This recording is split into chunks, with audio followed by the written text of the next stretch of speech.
Hey guys, real quick, only 40% of our viewers are actually subscribed, so let's change that right now. Hit that subscribe button right below. Let's go Minnesota Vikings at the Green Bay Packers. Packers by 6.5 here. Over under just 41.5 in Green Bay. Is there weather there?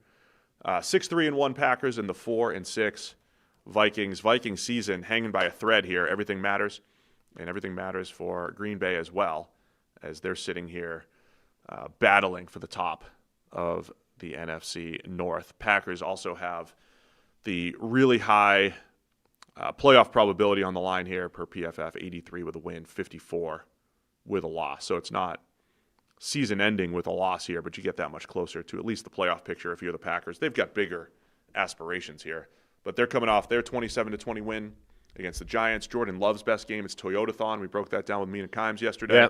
Yep. This is Jordan Love's time to shine. Watch out, Minnesota.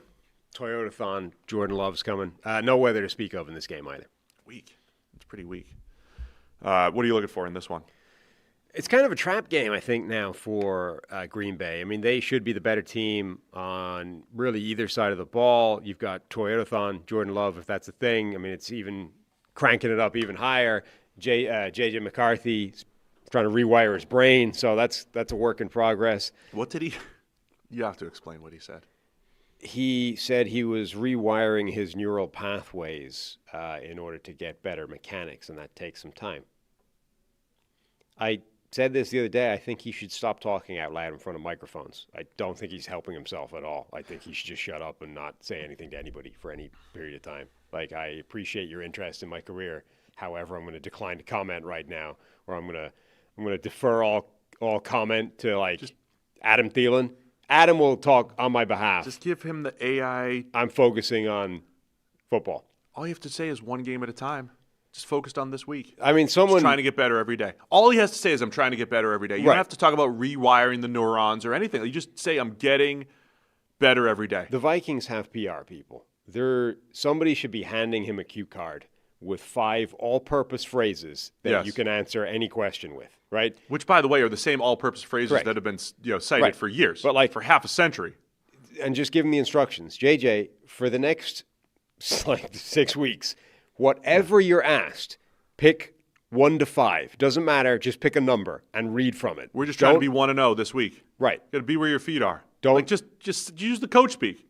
Correct. Just pick from any one of these 5 all-purpose phrases and answer any question asked of you with one of those. Don't say anything else, and then leave. Otto in the chat says, JJ didn't say that. It was 9. Well, maybe 9 needs to be canceled for a little bit. Whatever. They just need both. Whichever one of them is answering the questions needs to stop answering honestly and start answering from a list of pre-prepared nothing answers, because every time he actually says things that he's thinking, it doesn't sound good. I spent a couple, as a former professional athlete, Sam, a couple sessions with Major League Baseball, psychologist. Yeah. And so we kind of played this game a little bit. It's like, who do you want to be when you're on the mound? Like, what demeanor do you want? So you kind of like paint a picture, like, I want to be stoic, I want to be whatever, whatever who you want, and then you kind of like get into character and take some time to practice, and I was never good at it. But if I had mastered that, that's between me and me. You know what I mean? It's like between me and the psychologist guy. It's just me and him. Hey, I'm Mr. Stoic guy. You make up a name, whatever you want to call it. It's just between you and one other person. You don't need to tell people how you're doing it. You don't need to tell people the headspace that you get into when you play or whatever. Just go do it. I don't know that there's ever a lot of upside in articulating an alter ego that you happen to have in your own head to people. I mean, you tell your wife, you tell your psychologist. That's it. Yeah. That's all. I just don't know if there's ever a huge amount to be gained by telling people that, you think you assume a different character in certain situations. And they're like, oh, okay. I mean, with Justin Jefferson, it is a thing in sports, right? Because it is such but it's like you need a certain, like Justin Jefferson can get away with saying that because he's Justin Jefferson. He's put together like the greatest 5-year stretch of any wide receiver in NFL history. Like that guy can come out and say, yeah, when I take the field, I become Jets or whatever, and that's a different human. And you're like, all right, fair enough. Whatever it is, it's working for him.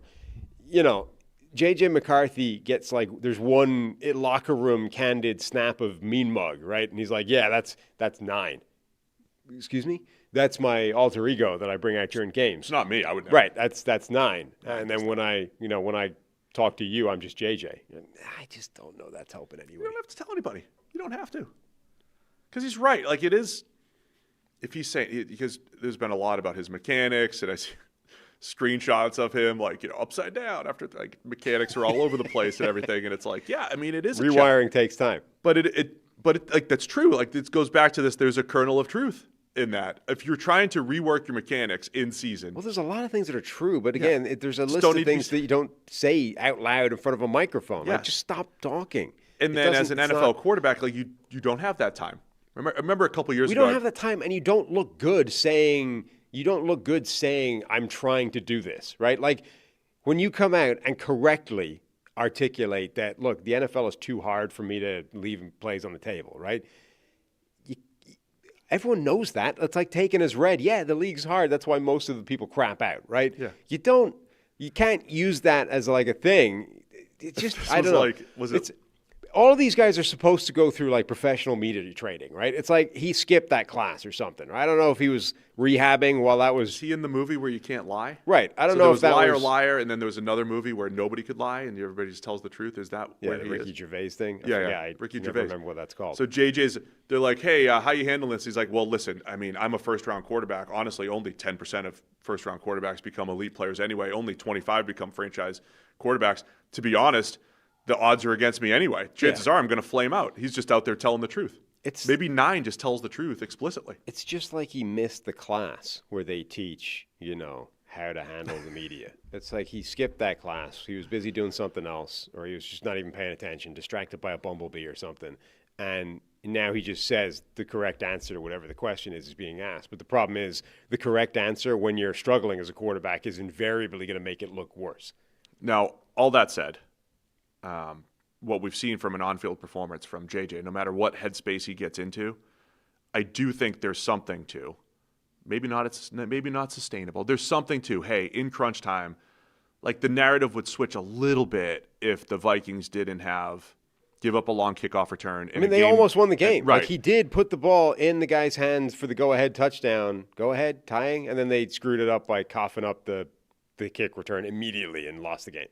Yeah. So, I mean, there is this element of it is good that J.J. McCarthy, in crunch time, has found a way to make big plays against the Bears twice, in other games this year where he just makes this, comeback attempt and does well there, right? There is something there. And then I think the challenge for Kevin O'Connell in the Vikings, it's like, how do you bottle that up? Like, what's happening in late game sequences? Is it being in 2-minute? Is it different levels of aggressiveness? Like, what? And you're trying to extract that out now for 4 quarters for J.J. McCarthy. So that's going to be the challenge here. Yeah, I mean, I don't even know if it's that clean in terms of there's anything happening situationally that helps him, or if it's just he's so wildly inconsistent that all it takes is a couple of big plays. The defense is really good. It's kept them in a lot of games. And if he can just make a couple of big plays, they're there, right? So, I mean, this is someone that's barely completing more than 50% of their passes.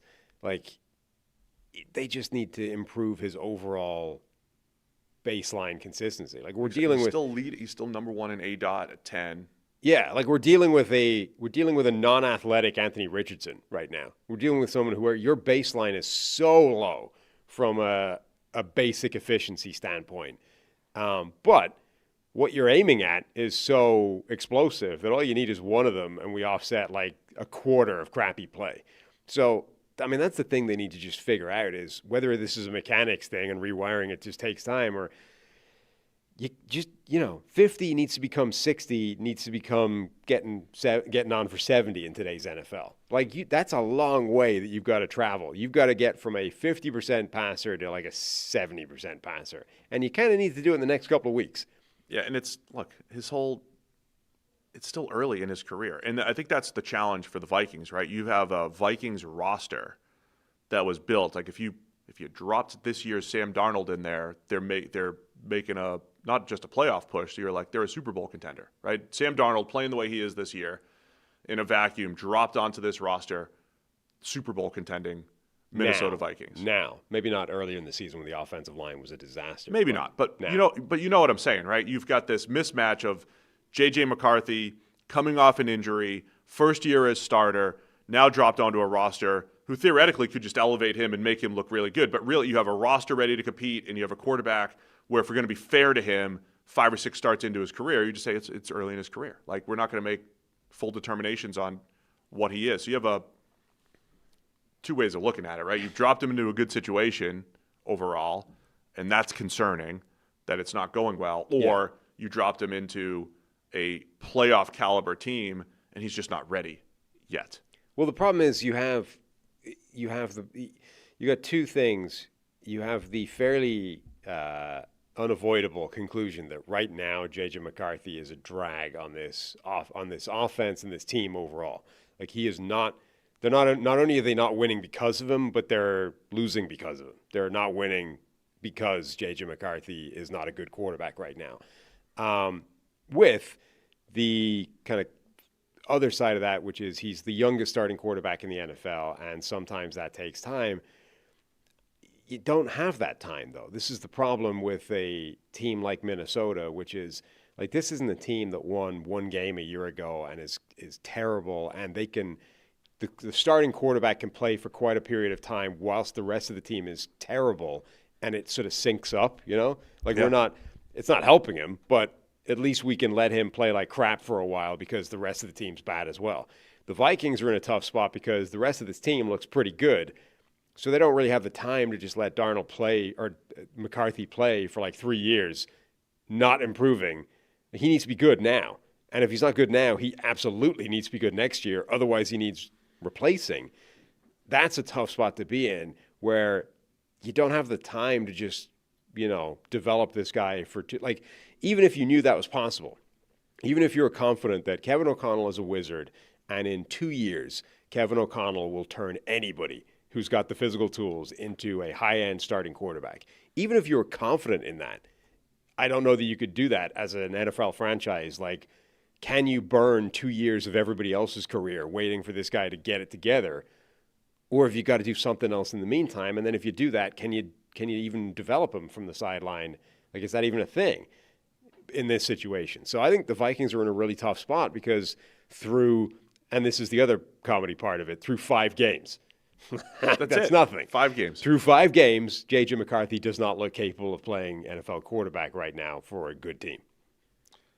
On the other side, Packers, I know a lot of teams have the extensive injury report that we've talked about, but all of their receivers, literally, questionable after Wednesday's practice. Matthew Golden, Savion Williams, Romeo Doubs, Dontavian Wicks, Christian Watson, all questionable with various injuries.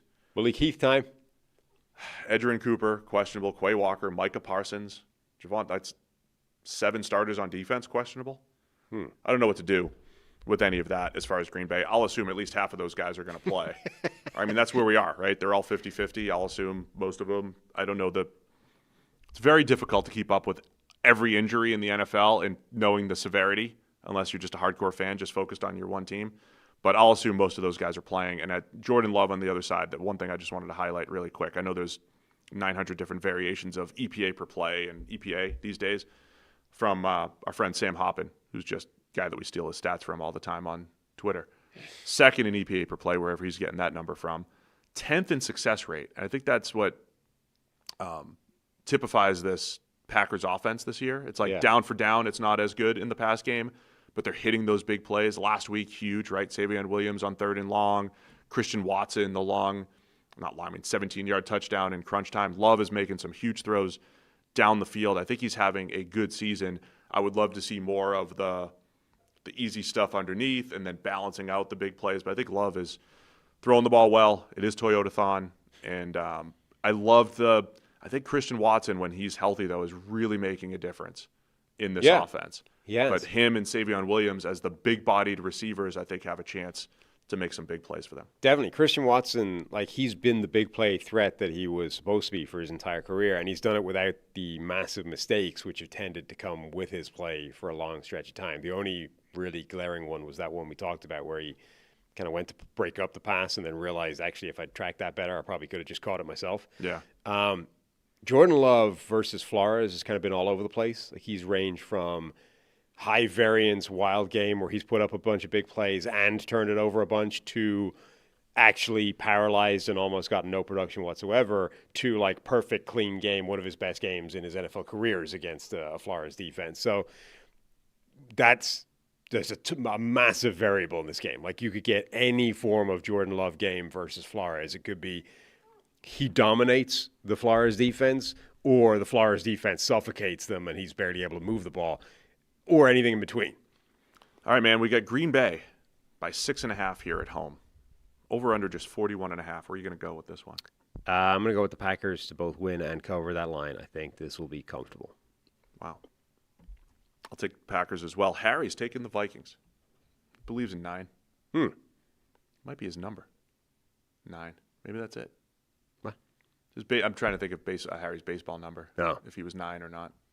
But he doesn't play 9, like he doesn't get into character as 9. He might be the number 9 when he plays. But I don't even remember. I don't remember all my kids' numbers. Thanks for watching all the way to the end of the video.